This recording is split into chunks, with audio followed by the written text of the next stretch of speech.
In the fateful summer of 1942, the ultimate battle for the Soviet Union's oil reserves was fought not just on the land, but in the silent, highly contested waters of the Turkish Straits.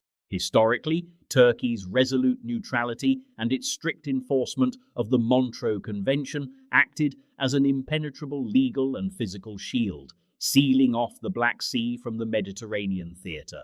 But what if Turkey, facing the imminent threat of a victorious Axis or a desperate Soviet Union, had abandoned its active neutrality, opening the gates of the Bosphorus to German and Italian fleets?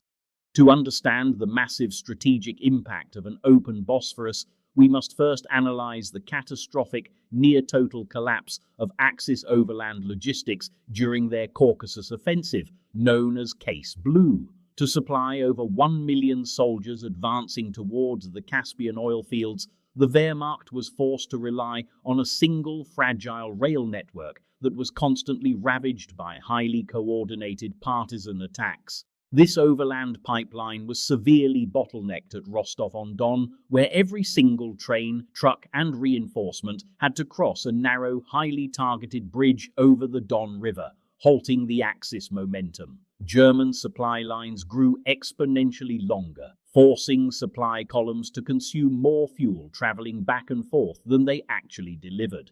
Elite panzer divisions were frequently forced to halt completely dry.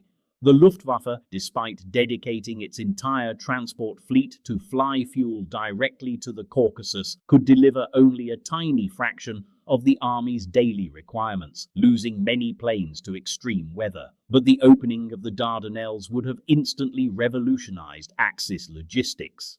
In total war, maritime logistics possesses a fundamental mathematical superiority over fragile and overstretched land transport. A single medium-sized merchant vessel of 5,000 tons can carry as much supply weight as more than 100 fully loaded trains, while consuming only a tiny fraction of the transport fuel. By routing their logistics across the secure waters of the Black Sea, the Axis could have established a high-throughput maritime bridge running directly from industrial ports in Europe to Crimean harbors. These high-capacity sea routes would have completely bypassed the bottleneck of Rostov-on-Don, relieving the overland railway network of over 70% of its daily, exhausting logistical burden. This dramatic relief would have allowed the Wehrmacht to concentrate its remaining overland rail transport on supplying the critical high-intensity operations of Paulus's 6th Army at the Battle of Stalingrad. Furthermore, an open Turkish passage would have permitted the Kriegsmarine and the Italian Royal Navy to transfer modern destroyers, torpedo boats, and ocean-going submarines directly into the Black Sea. Historically, the Soviet Black Sea Fleet maintained complete naval dominance, restricting German shipping.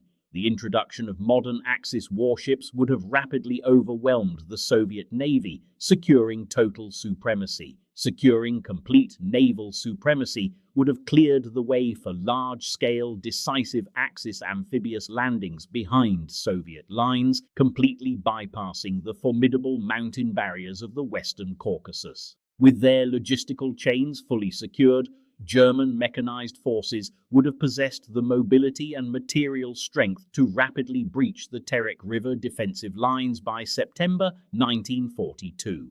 Driving deep into the Grozny oil fields, the Axis would have captured a region producing over 10% of the Soviet Union's high-grade petroleum, dealing a crushing and immediate blow to the Soviet war economy.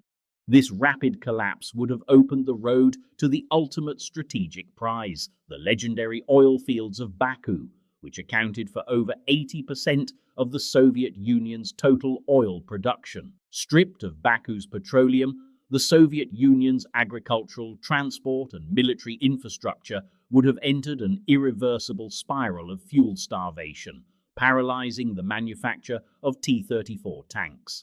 Globally, this geopolitical escalation would have forced Great Britain to launch a highly risky, preemptive invasion of Turkey to protect the vital oil pipelines and refineries of Iraq and Iran.